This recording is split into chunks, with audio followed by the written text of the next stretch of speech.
Xbox Series X. Let me show you what's going on. Done by another shop in town. They managed to get the anchors out, but they have definitely pulled and done pad damage here. See if I can fix this disaster. I'm going to attempt to low melt what's left of these pads in hopes of saving them. I think we'll probably just end up being able to remove the port without hot air, but we'll see. There we go. My apologies, I did not have that in view, but it came right off with the low melt. It looks like we may have saved a few pads that are damaged. We'll have to clean it up and take a look. We're going to clean in one direction. We're not going to scrub back and forth here. I'd like to save some of these damaged ones, but it may not be possible. Some will not be savable. This one might be savable, but getting it back into place is going to be a challenge. I think we may just go ahead and break that one off as well. I don't think we can save it. By the time we get it to shape into place, it will break off. So let's just go ahead and break it off now. Alright, so we're going to break that one off too. Sadly, just not going to be able to save any of these guys. It will make cleanup a little bit easier, not having to work around these loose pads.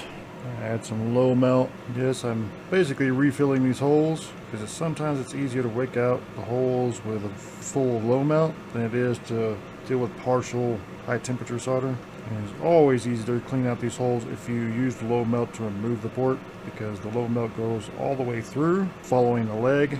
But we got it done. Let's do some grinding. We're going to have to run these jumpers. We're going to be running some long ones. I'd like to offset these, so I'm going to run this one up here.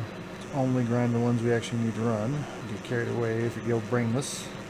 1, 2, 3, 4, and 5.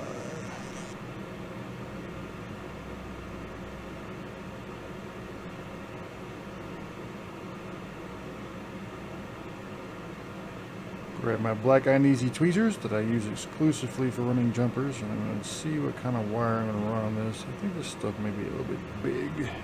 Try this knife tip. I normally would use my little bent conical, but see how it works. I think it would be easier to tin.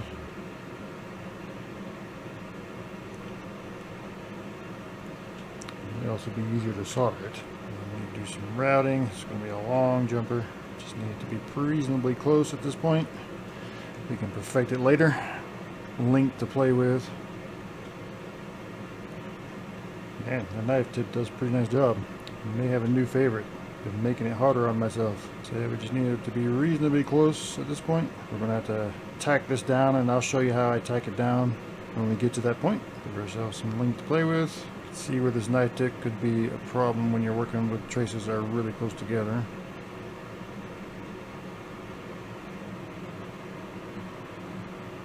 This one's going to be quite the route. This is why I'm not using lugs on this one, because if you have to do this much routing, the lugs fatigue very easily. They don't have near as much tensile strength. Now we're going to have to do some careful cleaning. We need all this flux off. I'm just going to brush one direction. If it can't survive a light brushing, then it wasn't a good joint. We're going to be using a UV solder mask to tack these down, and we don't want flux intermingling with it. I'll show you what I mean by tacking down. I'm just going to use a little spot, little dot. I'm going to hold it in place where we want it. And then we're going to do a quick cure, and we're going to do that on down the line here so that we can route it precisely like we want it. And we'll cure as we go. Just a light cure. It doesn't have to be our big main cure.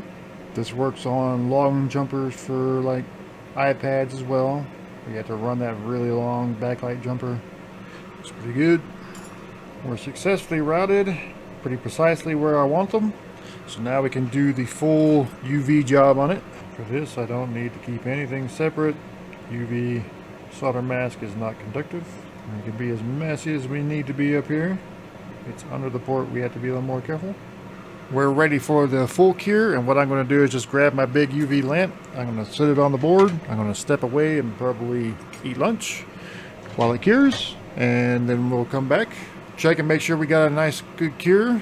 Then we will prep these jumpers for taking apart and prep the pads. And we are incredibly well cured. at this point. Rock solid. Now we need to prep our jumpers. And for that, I'm just going to grind off this enamel. Now while I'm preparing to tin these pads and these jumpers, I'm going to do what I forgot to do earlier. I'm going to throw up my expected temperatures for this job. These temperatures are brought to you by the Amazon Associate links in the description. If you head to my video description and click on one of these links and buy any of this equipment, or if you buy anything during that session, a small portion of that purchase will go to supporting the channel. And I greatly appreciate you. It won't cost you an extra dime. Tin our pads, tin our jumpers as well. Excellent. And we don't want to forget our hidden anchors. Prep the port. Excellent. Okay, we're as prepped as we can be. We're going to flow this guy into place. Hopefully we will make connection with the jumpers right off the bat, but if not, we may have to do some touch-up. Okay, see how we did? Alright, feels like we got the anchors. Grab our fine tip. Okay, definitely make connection on that jumper. Definitely make connection on that jumper. Definitely make connection on that jumper. Definitely make connection on that one. This one's a little sus. Everybody else but those two seem to be okay.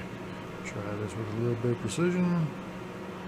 Let's work on the one with the pad first. Okay, and now we'll try the jumper.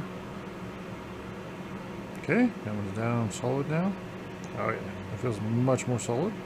We'll go ahead and work on the anchors and then we'll come back and clean it up and take a look.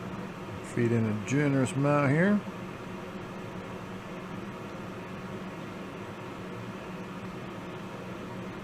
That's excellent feed through. Clean it up and we'll come back for another inspection. So after cleanup, we're inspecting that one jumper and I can definitely see that it is connected. The next step will be to put it back in the housing and test it. I hope this video is being helpful to you in your repair journey. Just a reminder, if this is something beyond what you want to try yourself, I do offer these services. Just head over to mage.repair, click free quote, fill out the form, and I'll get back to you personally. Moment of truth, we have it together enough to test. It's powering up, that's a good thing. I'd be expecting to see picture by now though. Oh, wait a minute, there we go. That is excellent. We are in and it is working. Great fix. If you enjoyed this video, click on that one right there and I'll see you there.